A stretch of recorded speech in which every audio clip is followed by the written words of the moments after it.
C'est la magie de la télévision. Nous sommes à présent au somptueux Palais d'Egmont à Bruxelles pour un événement prestigieux à plus d'un titre. Oui Thomas, c'est la première édition de la Nuit des Étoiles qui rassemble les plus grands chefs belges avec en invité d'honneur le prince Albert de Monaco. Il est venu à Bruxelles défendre ce qui lui tient le plus à cœur, la préservation des océans et l'environnement, et il nous a accordé une interview exclusive. Regardez.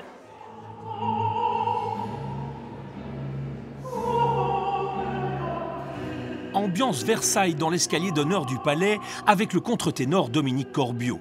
Un accueil digne de ce nom pour une belle brochette d'invités. Le prince souverain a convié le gratin européen, cerise sur le gâteau d'une journée bien remplie. Car tout a commencé pour le prince Albert au Palais des Beaux-Arts. La salle Henri Leboeuf a fait résonner une autre musique, celle des mots. La principauté de Monaco a toujours fait le choix de soutenir la science.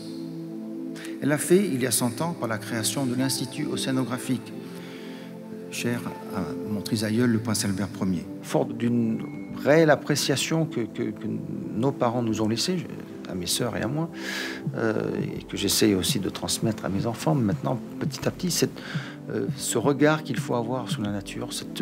Je n'ai jamais cessé de m'émerveiller devant les beautés naturelles. Et puis bien sûr, au cours des nombreux voyages que j'ai déjà pu faire dans ma vie, je n'ai jamais cessé de m'émerveiller devant ces spectacles naturels. Et donc, si on apprécie cette beauté naturelle, si on l'aime, on ne protège efficacement que ce que l'on aime.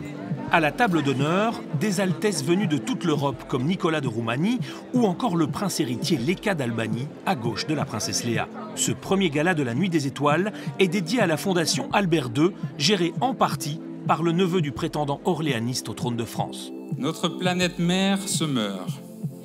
Ça, vous l'avez compris, c'est la mauvaise nouvelle. Nos océans meurent. En 2050, il y aura plus de plastique dans l'océan que de poissons. Il n'y a pas une seule plage au monde qui ne soit pas contaminée par les microplastiques. Je crois que tout le monde peut faire quelque chose pour la planète et pour l'environnement. C'est des actions individuelles en réduisant notre consommation d'énergie, notre consommation de viande aussi, par exemple. Tout ce qui peut aider à réduire notre impact individuel sur l'environnement sera efficace. Bien sûr, pas si une personne isolée fait cela et que personne d'autre ne le fait, évidemment que ça n'aura aucune conséquence. Mais si une personne entraînant l'autre, on arrive à des millions, pourquoi pas à des milliards de personnes, alors là, ça aura un vrai impact. Ce soir, 4 chefs étoilés se partagent le menu entre ravioles de petits légumes, agneau rôti et festival de fraises. 600, 700. Plusieurs lots d'exception sont aux enchères et les prix s'envolent. Un voyage de luxe à Monaco ou encore un portrait, et pas n'importe lequel, celui de la mère du prince Albert, l'actrice Grace Kelly. La transmission est au cœur des préoccupations du souverain, même en matière de protection de la nature. Ça commence à les mettre en contact avec la nature.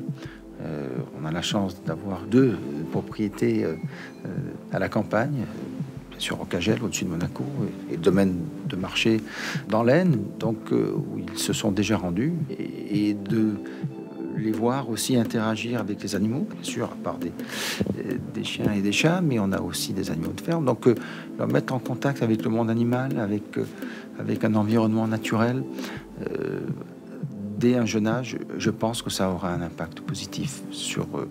Mais ça passe bien entendu par cet accompagnement-là, mais aussi par l'éducation. Mais la surprise de la soirée s'appelle Morane. Venue offrir aux enchères l'un de ses disques d'or, elle faisait ce soir-là son retour, après 2 ans d'absence, un charme et une voix intacte. Lorsque j'entends ce prélude de Bach, quand les boules de ma raison s'envolent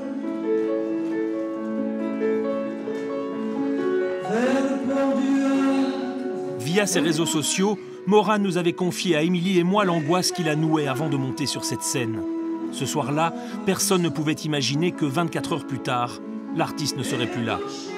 Une femme de cœur qui a contribué au succès de cette soirée caritative qui restera, par la force des choses, dans toutes nos mémoires.